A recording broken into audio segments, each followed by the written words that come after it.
I was there, Claude Holcomb, San Francisco, 1987.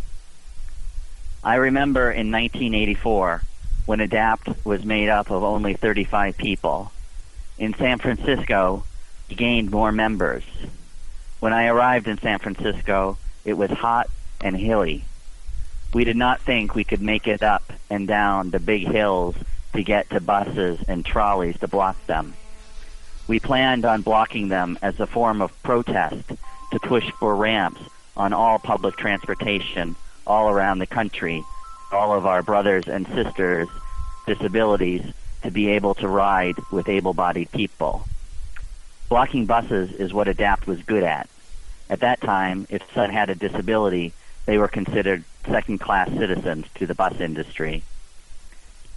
At the time of the San Francisco protest against the American Public Transportation Association in 1987, ADAPT consisted of approximately 500 members. APTA thought that they could hold us back.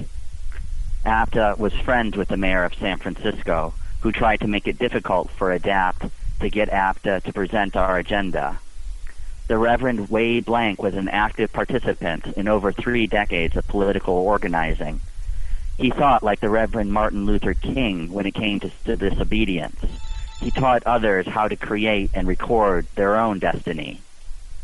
A brilliant strategist, Wade Blank helped shape the tide of the disability rights movement.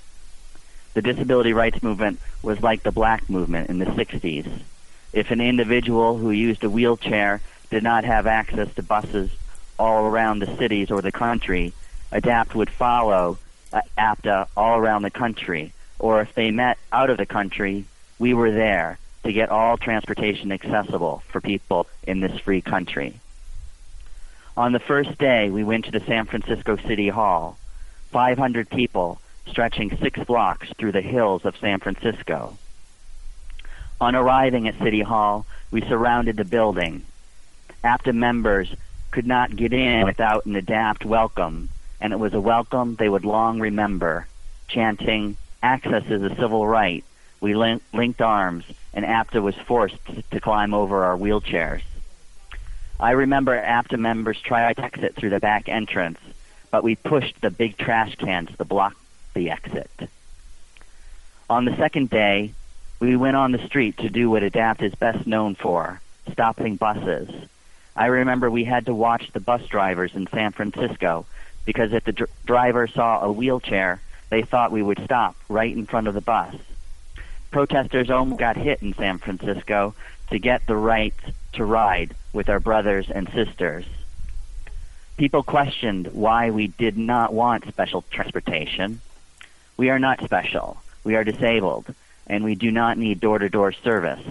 The protesters felt empowered to push for what they previously thought they could not do.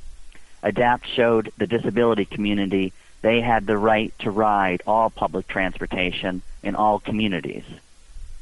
ADAPT wanted access to all types of transportation. APTA was the governing body for bus transportation, which was where our initial focus lay. Instead of providing lifts for the buses, APTA provided air conditioning. ADAPT had been working on accessible public transportation for 4 long years. We wanted to meet with Jack Gilstrap, the president of APTA. He thought ADAPT was a military organization and that if he met with us, we would kill him. When we did meet with him, we blocked him in from all sides. He could not go anywhere until we let him out. ADAPT did not lose our focus for our right to ride the buses with all people. Not all people agreed with our tactic, but now we have the right to use public transportation. If we had given up, the disability population would have had nothing to show, but by persevering, we gained.